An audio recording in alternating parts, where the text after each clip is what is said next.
Graywall was trapped in an old bargain. Every generation had to offer the one most loved. And this time it was Mara's little brother Nico, while the vampire King Lucian was secretly suffering as the city's shield. Mara refused to pay with fear or a child's innocence, and she changed the deal by sacrificing her own memory of Lucian, saving Nico and breaking the covenant without violence. The lesson is clear. Real courage is choosing kindness and selfless love even when it costs you, because fear makes chains, but love with humility and resilience can break them. The clock over the courthouse steps was stuck at midnight, but everyone in Graywall still checked it like it could save them. I didn't believe in monsters until the night the fog knelt down in the street and made room for a king. Rain had been whispering on the rooftops for hours, soft enough to feel like the city was trying not to wake itself. The river smelled of iron and wet stone, and the lamplight turned every puddle into a small, trembling mirror. People kept their shutters closed, not because of the storm, but because tomorrow had a name now, Deadline, and that name belonged to him. King Lucian Vale. They said he didn't rule with an army, he ruled with a promise. A century ago, the old families of Graywall made a bargain to protect their children from a sickness that ate the breath out of their lungs. The cure came in a black vial sealed with wax, carried in by a stranger with night-colored eyes. In exchange, the city owed him something small, something simple, something pure. And the worst part was how gentle the stories made him sound. He never shouts, my mother used to say while she folded laundry with hands that trembled. That's how you know he's serious. I was 19 when the messenger arrived at our door, and I remember stupid details that shouldn't matter. How the soup on the stove had gone cold, how my little brother Nico's socks didn't match, how the candle flame leaned sideways as if it wanted to run. The knock wasn't loud, it was careful.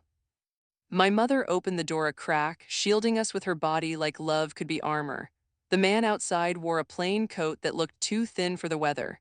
His hair was damp from rain, and his eyes didn't flick around the room the way nervous people do. He looked straight at my mother with quiet sympathy, like he was the one about to receive bad news. Mrs. Marin, he said softly, and the way he said her name made my stomach drop.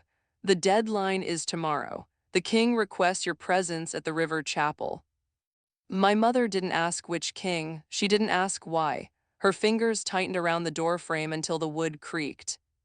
We've paid, she whispered. We've paid every year, why? The debt is not money, the messenger replied, and his voice wasn't cruel, it was tired. I'm sorry. He handed her an envelope stamped with a seal, a crescent moon over a thorned rose.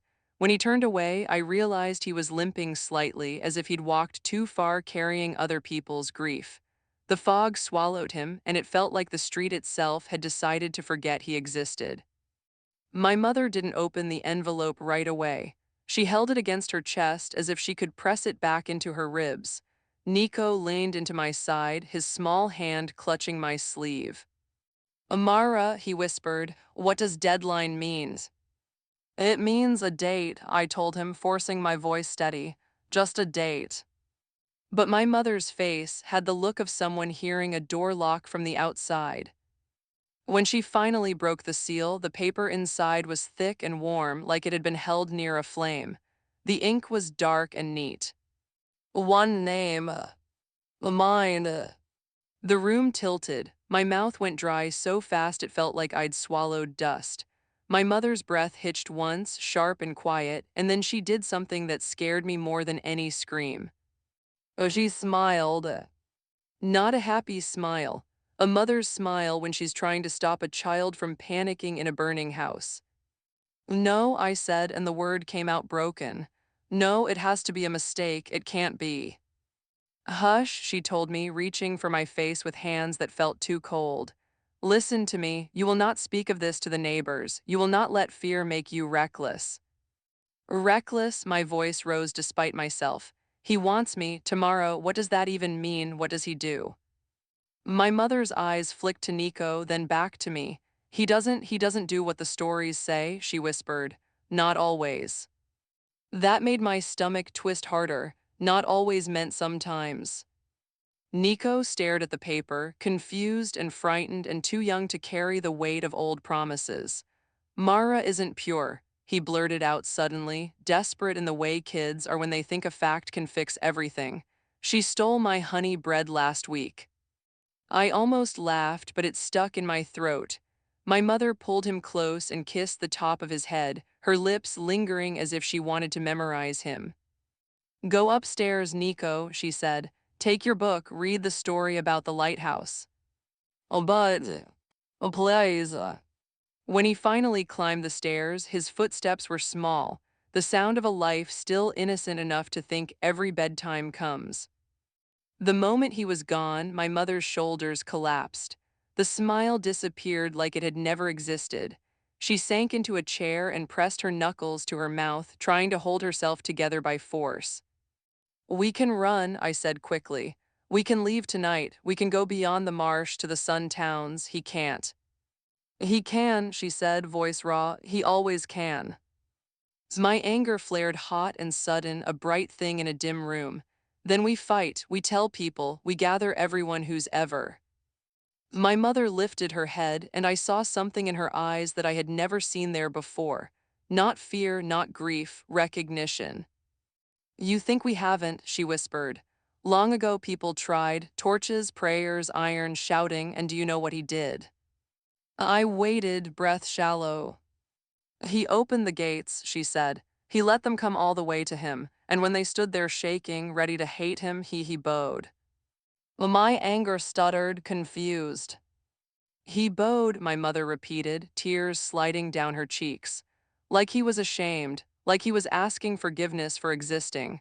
Then he said, you may take your fear and put it somewhere else. I will not punish you for it. I didn't know what to do with that. It didn't fit the monster in my head.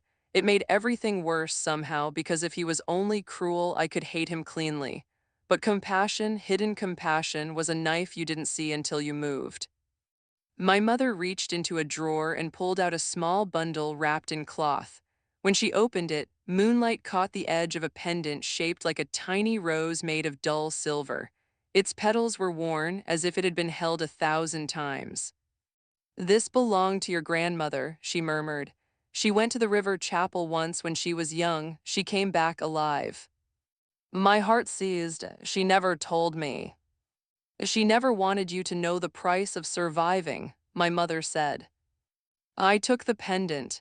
It was heavier than it looked and oddly warm, as if it had stored someone's heartbeat. What happened to her? I asked. My mother swallowed, eyes fixed on the candle flame. She said the king didn't touch her, he didn't harm her, he didn't even raise his voice. Then why? She said he asked her a question, my mother whispered. A question that changed her life, and she said she answered wrong. My fingers tightened around the pendant until the edges bit my palm. What was the question? My mother looked at me as if she was about to hand me the last match in a dark forest. He asked, what are you willing to give that you will never get back? The room went quiet except for rain and the distant river breathing through the stones of the city. Upstairs, Nico's small voice drifted down as he read to himself, stumbling over words, trying so hard. I stared at the single name on the paper, mine, until the ink blurred. I won't let him take me, I said, but my voice wasn't brave, it was pleading. My mother stood, wiping her tears with the heel of her hand, then cupped my face like she was holding something fragile and precious. Listen to me, Mara, she said. If King Lucian Vale truly wanted to destroy us, Graywall would already be ashes. Whatever tomorrow is, it isn't simple, it's a test. And the only way you come back is if you go in with courage and humility, not hatred. My throat tightened. You're telling me to walk into the fog like it's a classroom. I'm telling you, she whispered, that the monster in the stories might be the only one who's ever tried to keep us from becoming monsters ourselves. A gust of wind leaned against the house. The candle flame shivered. Somewhere far off, a bell began to ring, slow, deliberate, like a heartbeat counting down. I looked down at the pendant in my hand and felt, for the briefest moment, a pulse that wasn't mine. And then, underneath the seal on the envelope, I noticed something my panic had missed. A second line, written smaller, almost hidden, as if the ink itself was hesitant. A warning. Come alone, it read, and bring the one you love most, because this time the debt is not yours. My breath caught so hard it hurt, and from upstairs Nico called my name again, trusting unaware. Outside in the rain-choked street, the fog thickened like a closing hand, and I realized tomorrow wasn't coming for me. It was coming for him. The river chapel looked smaller at night, like it was trying to hide from its own history. Its stones were slick with rain, and the stained glass windows held no color in the darkness, only the faint suggestion of saints watching with their faces turned away. I didn't come alone. I told myself I had no choice, but even that felt like a lie. I used to make my fear behave. Nico walked beside me with his scarf wrapped too high on his chin, his hand in mine, his steps quick to match my longer stride. Every few seconds he glanced up at me as if waiting for the moment I admitted this was a mistake and turned us back toward home. "Amara," he whispered, "is this where people get married?" His voice was small and hopeful, the way children ask questions to keep the world gentle. "Sometimes," I said, though my mouth barely worked, "sometimes promises get made here." He nodded, satisfied, as if promises were always good things. Behind us the city kept its distance. No lanterns followed. No neighbors stood at windows. Graywall knew how to look away when a debt came due. The streets were so empty that the sound of our footsteps felt loud enough to be disrespectful. The chapel door was already open. Not wide, not welcoming, just open the way a person leaves a door ajar when they expect you and don't want to pretend otherwise. Warm air drifted out carrying the scent of beeswax and old wood. It smelled like a place that had been praying for a long time, even if no one had listened.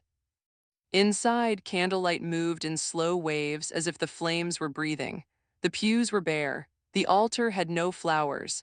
Only a single black vase sat in the center with something pale inside it, one white rose, perfectly upright, untouched by the damp. Nico tugged my sleeve. "That flower looks lonely." "So do we," I murmured before I could stop myself. A soft click sounded from somewhere deeper in the chapel, and the door behind us eased shut, not slammed, not threatening, just closed with the patient certainty of a decision made long ago. The sound echoed in the rafters, and my heart tried to run away without me. From the shadow near the altar, a man stepped forward. Not a ghost, not a beast. A man in a dark coat with silver buttons that caught the candlelight like small, controlled stars. His hair was black, brushed back from his face, and his skin was pale in a way that didn't look sick but moonlit. His eyes were the color of winter water, gray with something deep underneath, as if sorrow had settled there and decided to stay. King Lucian Vale didn't carry a crown. Oh, he didn't need one.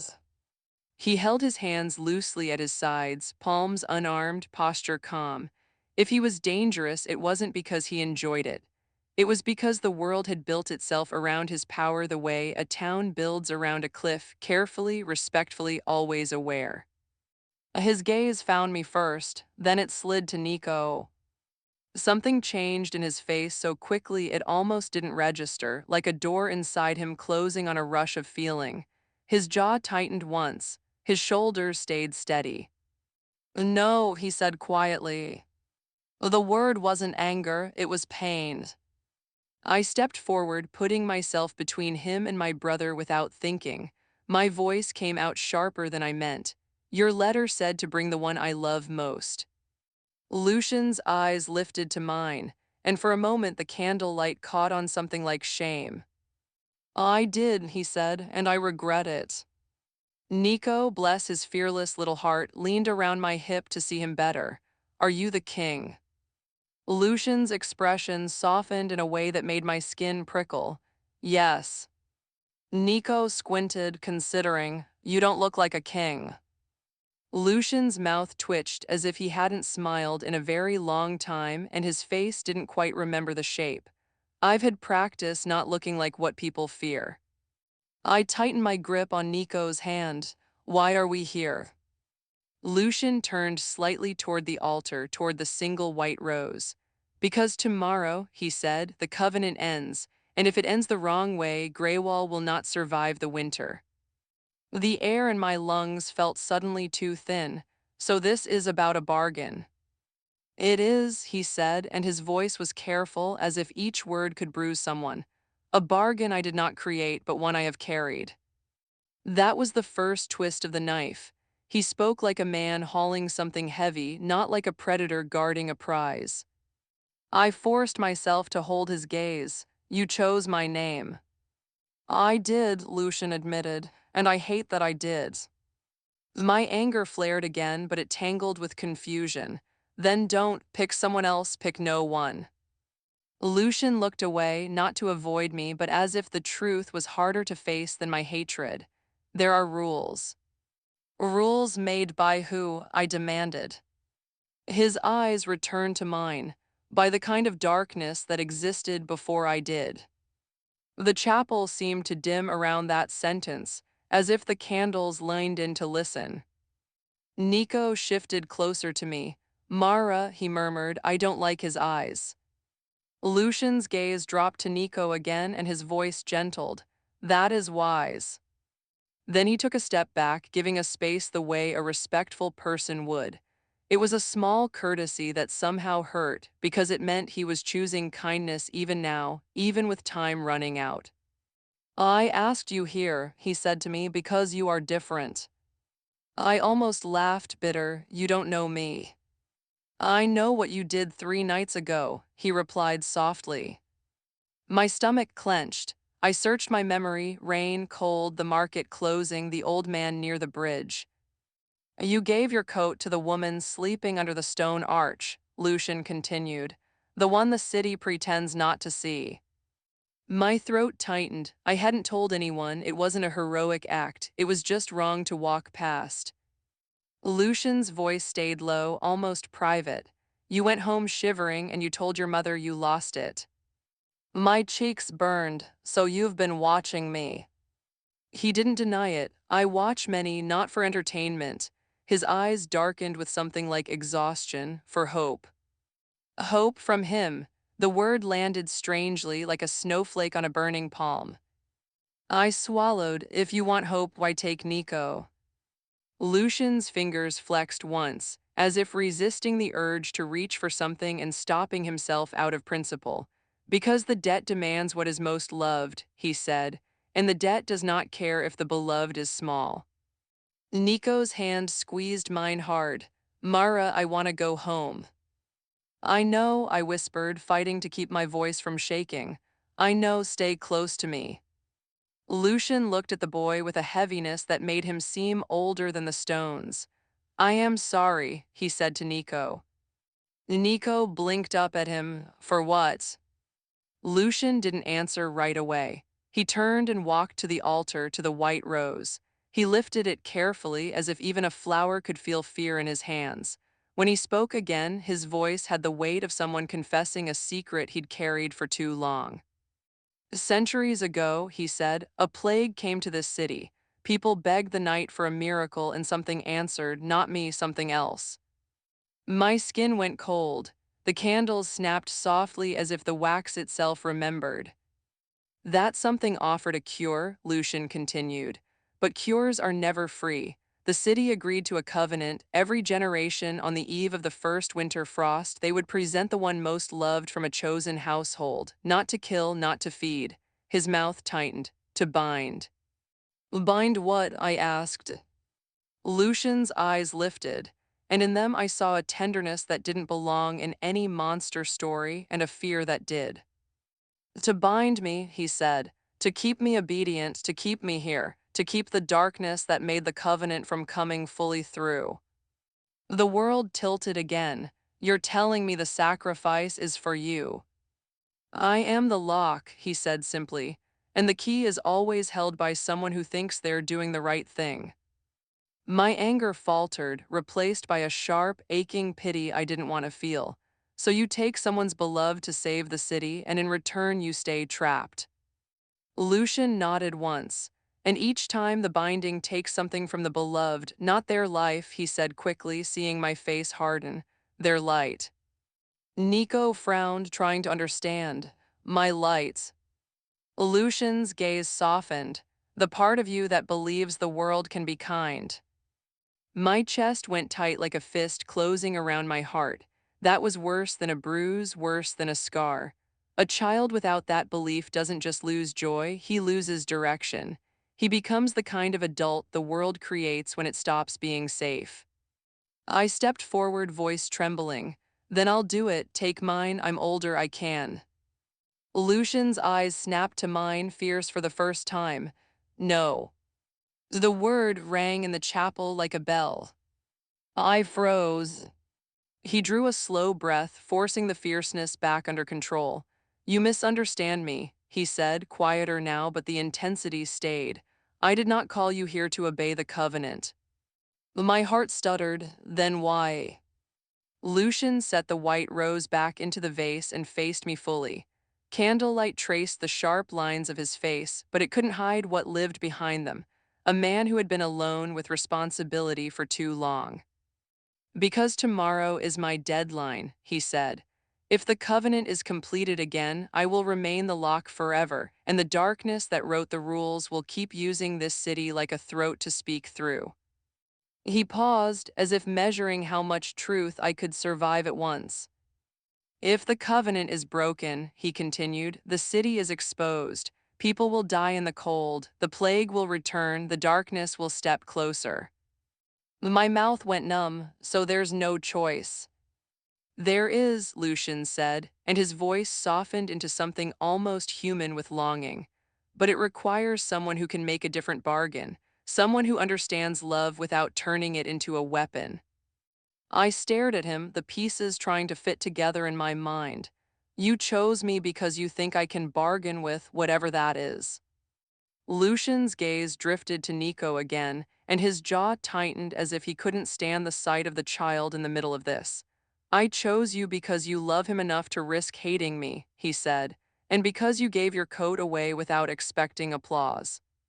He took one slow step closer, but he stopped well short of us, leaving the space between like a line he refused to cross.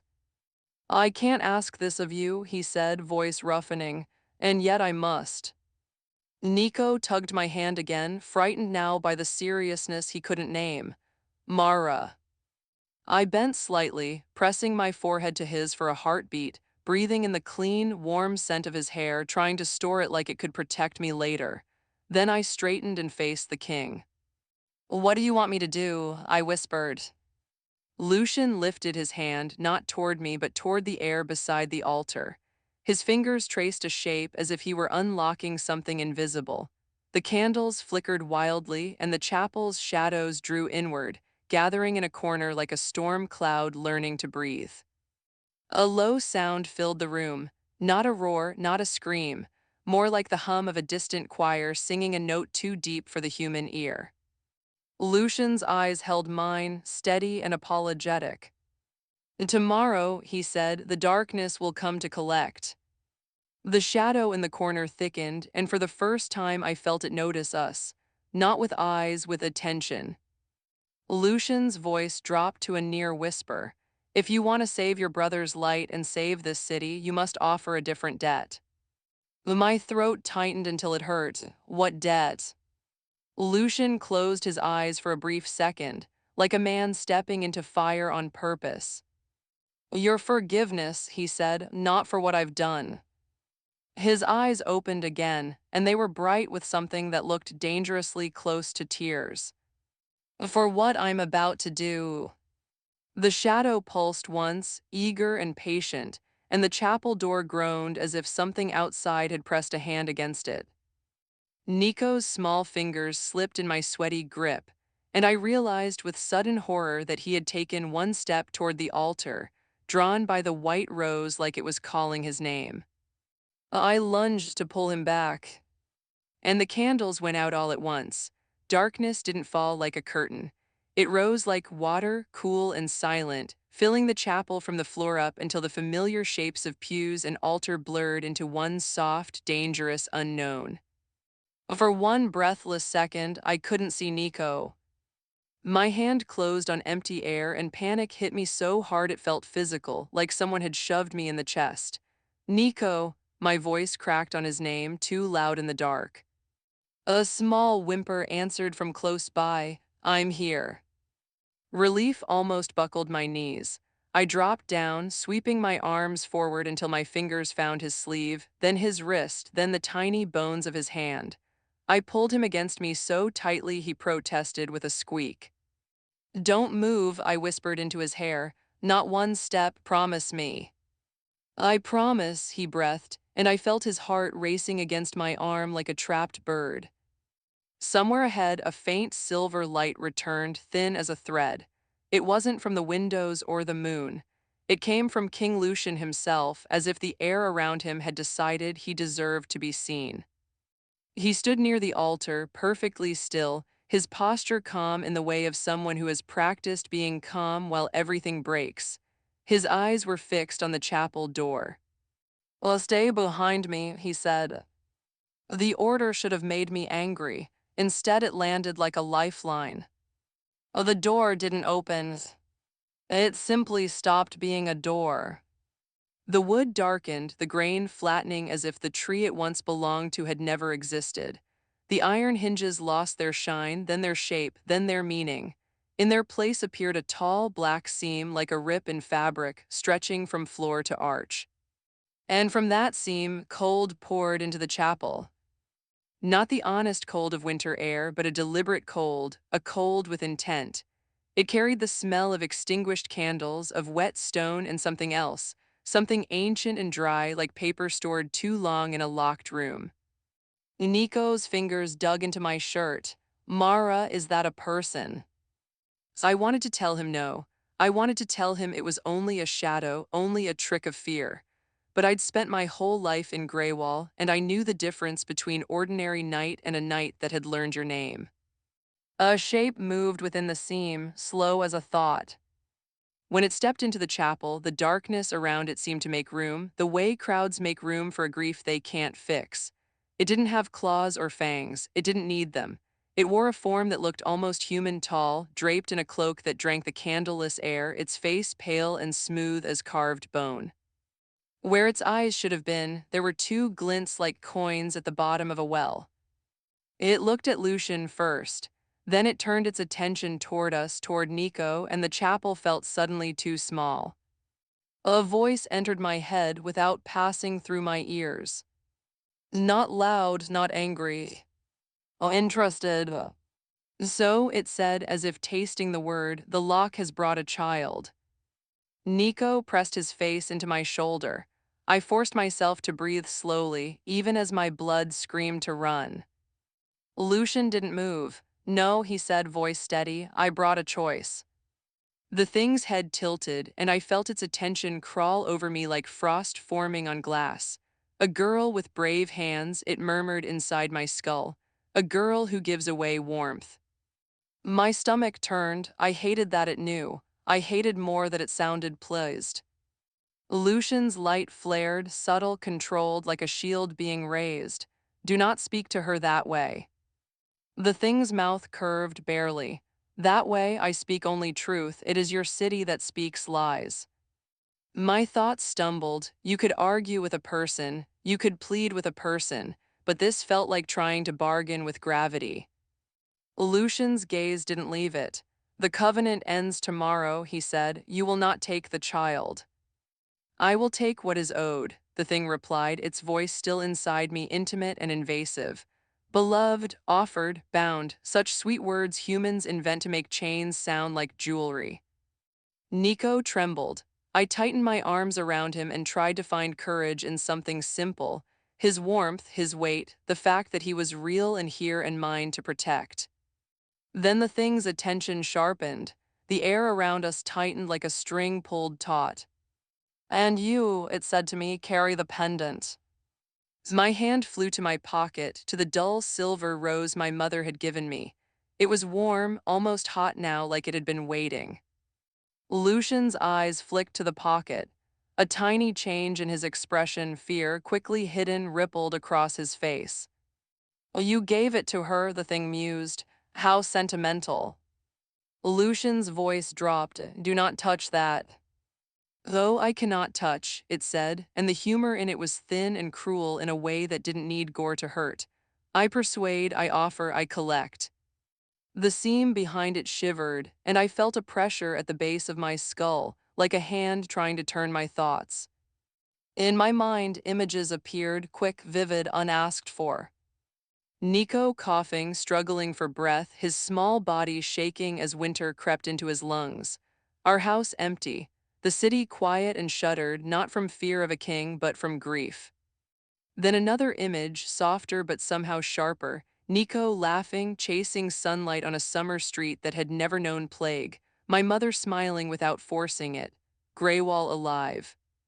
The difference between those futures felt like a blade pressed to my throat. Choose, the thing whispered. Break the covenant and let the city pay, keep it and let the child's light be mine. Either way, you will learn what love costs. My jaw trembled. I didn't want its game. I didn't want any part of this. But Nico's fingers were clutching me like I was the only solid thing in the world, and I understood with sick clarity why the covenant had lasted so long. Fear makes bargains easy. Lucian took one step forward, slow, controlled, as if any sudden movement might make the darkness lash out. Leave her alone, he said. The thing's attention flicked back to him. Ah, the king speaks like a man again. Tell me, Lucian Vale, does it hurt, pretending to be gentle while you drag families into my reach? Lucian's throat bobbed. He didn't deny it. He didn't defend himself with speeches. He did something worse and better. He bowed. Not to the thing, to me. It wasn't theatrical. It wasn't for show. It was a gesture of humility so quiet and complete that my anger had nowhere to land. I am sorry, he said aloud, and the words sounded like they'd been carved out of him over years. I have been the city's shield and its excuse. I let them believe a monster lived in the fog so they wouldn't have to look at the darkness beneath their own bargain. The thing hummed, pleased, pretty, but apologies do not change contracts. Lucian straightened, and when he looked at me again, his eyes were painfully human.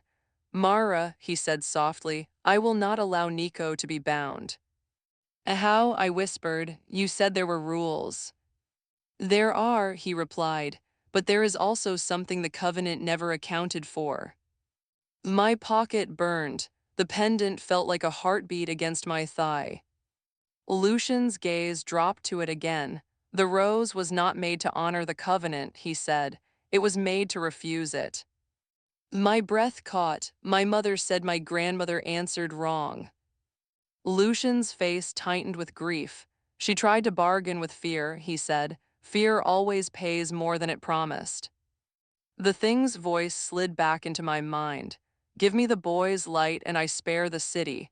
Give me your forgiveness and I will make your king's chains comfortable. My skin crawled. It was offering comfort like a trap dressed as mercy.